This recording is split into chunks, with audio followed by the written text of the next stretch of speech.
समुद्र की काली अंधेरी गहराई में 13,000 फीट नीचे साइंटिस्ट को कुछ ऐसा मिल गया है जिसने हमारे अस्तित्व पर ही प्रश्न खड़े कर दिए हैं। एक ऐसी चीज जो इतनी गहराई में होनी ही नहीं चाहिए थी, पर इसके बावजूद इसकी मौजूदगी ने हमें एक बड़ी चेतावनी दे दी है।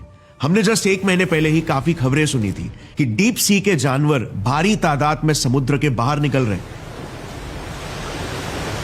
कहीं इसके पीछे यही वजह तो नहीं थी। साल 2013 का एक दिन डीप सी साइंटिस्ट एंड्रयू स्वीटमैन और उनकी टीम गहरे पानी के जानवरों की सेहत का पता लगाना चाहते थे। उन्हें आभास था कि डीप सी के जानवरों को इस पर्टिकुलर इलाके में स्पेसिफिकली काफी खतरा हो सकता है। The Clarion Clipperton zone CCZ में, जो पैसिफिक ओशन में हवाई और मेक्सिको के बीच में पड़ता है। अब खतरा क्यों, इसके बारे में मैं आपको कुछ ही देर में बताऊंगा, मगर इसी सोच से एंड्रयू स्वीटमैन ने इस इलाके में अपनी एक खास machine automated sea floor lander को समुद्र के 5,000 मीटर नीचे भेजा। जैसे ही लैंडर नीचे पहुंचा, उसका मुंह खुला और वो गहरे पानी को अंदर खींचने लगा, एक स्पेशल चेंबर में। इसे बेंथिक चेंबर कहते हैं।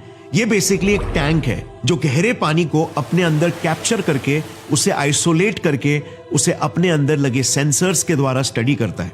इसके जरिए उन्हें पता लगाना था कि समुद्र के इतने डीप वाटर्स में ऑक्सीजन की मात्रा आखिर कितने स्पीड में कम होती है, क्योंकि जैसे हमें सिखाया गया है, ऑक्सीजन का 80% प्रोडक्शन समुद्र की सतह पर होता है।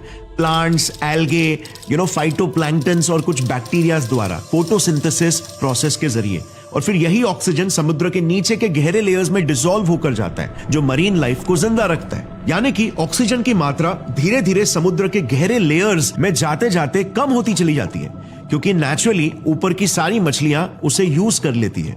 मगर अपने इसी खोज में एंड्रयू स्वीटमैन ने जो देखा वो बिल्कुल ही अजीब था।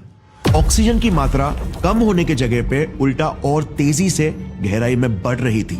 सारी मछलियों के ऑक्सीजन को यूज करने के बावजूद ऑक्सीजन कम नहीं हो रहा था, बल्कि और बढ़ रहा था।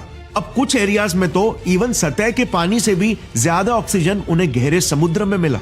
यह ऑब्जर्वेशन इतना वियर्ड था कि एंड्रू और उनकी टीम को तो पहले तो यकीन ही नहीं हुआ। उन्हें दोबारा टेस्ट करना पड़ा डिफरेंट मेजरमेंट इक्विपमेंट्स यूज करके, और अंत में फाइनली कंफर्म किया कि यस, समुद्र की अंधेरी गहराइयों में कुछ तो ऐसी चीज है जो ये अननोन ऑक्सीजन को प्रोड्यूस कर रही है।